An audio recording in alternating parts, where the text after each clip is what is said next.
have to pick one out of 10,000 cases. Okay. I remember worked for a company for about 10 years. Was terminated without cause. He commits an action for compensation. A few days before the trial. So I understand that you've won many of ThreeBestRated awards. Yes. This is 3 of many. Yes. How do you feel about that? I feel great. I feel grateful. Set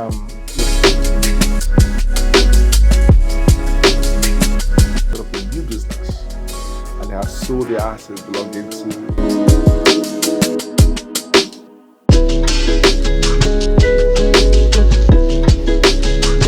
Hi, Charles. Hi, Kristen. Thank you for taking the time to do this interview with me. Of course. So I understand that you've won many of ThreeBestRated awards. This is 3 of many. Yes. How do you feel about that? I feel great. I feel grateful. It's very important for the community to appreciate the work that you do. It speaks to validation, speaks to credibility, it speaks to legitimacy. It also speaks to people noticing that we go above and beyond in the work we do. So special gratitude to ThreeBestRated. They've been in our corner since 2017. And 2017 is quite a pivotal year for me personally. That was the year I bought the firm. Oh. And all of a sudden, I received a recognition for being top rated. I believe it was employment at the beginning. I could confidently say that ThreeBestRated has been a pillar and anchor for the success of the firm right from 2017. And since then, we've been rated top 3 employment, business, family, civil litigation, wills and estate consistently year to year since 2017. Very grateful to the leadership of ThreeBestRated. So I see you've had a very long-term relationship with ThreeBest. Yes. Okay, awesome. Yes. So that brings me to one of the categories where you are, I think you won your first award came from employment. Yes. Okay, so can you share a memorable employment law case you handled? My goodness, I have to pick one out of 10,000 cases. Okay. I remember one comes to mind. That was a file that my client had worked for a company for about 10 years. Was terminated without cause. He commits an action for compensation. Few days before the trial, we realized that the company doesn't exist anymore. Ooh. So we had to adjourn the trial, did some questioning for discovery. And I realized that the owners of the company had set up a new business and they had sold their assets belonging to the company to the new business. So I went back to the drawing board and applied to court to add the new business to the company. We were successful. We also applied to court to add the owners themselves personally to the case. So you lifted the veil. Exactly, lifted the veil. And that was one of the first in Alberta where a judge allowed the owners of a business to be part of the lawsuit. Oh. And we ended up getting judgment against the company, the new business, and the shareholders of the business. The court was very creative in making sure that my clients received justice, not just justice against the company, but justice against the new business and justice against the owners of the new business. One of the landmark cases in Alberta, and I'm proud of being part of that. That's fantastic. Okay, so I know you have other landmark cases, but we don't want to go there because we'll sleep here. Yes, right.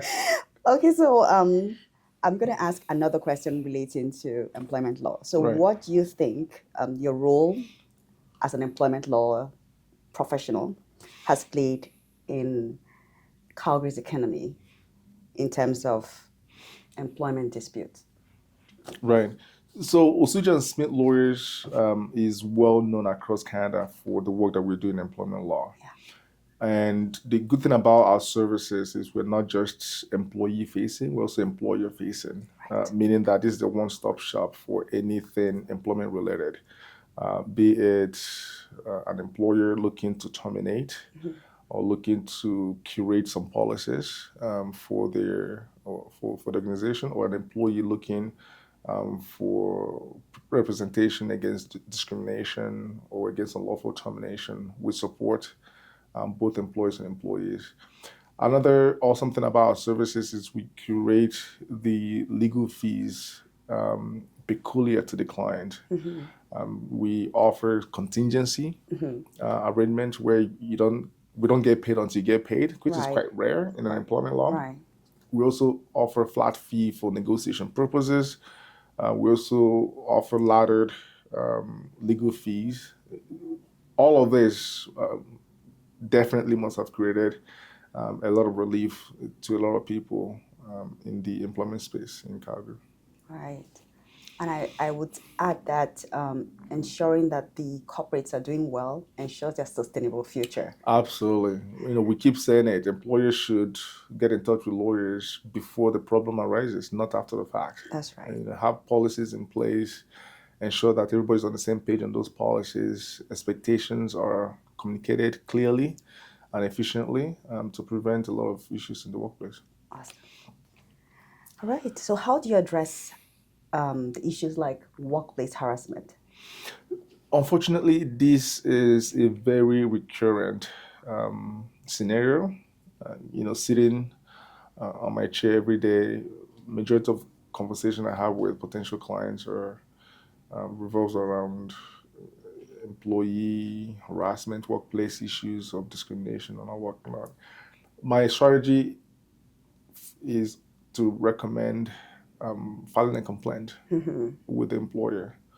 Sometimes harassment would happen would manifest in the workplace, but the employer doesn't know about it. It could be between a supervisor, a manager, and a subordinate. Right.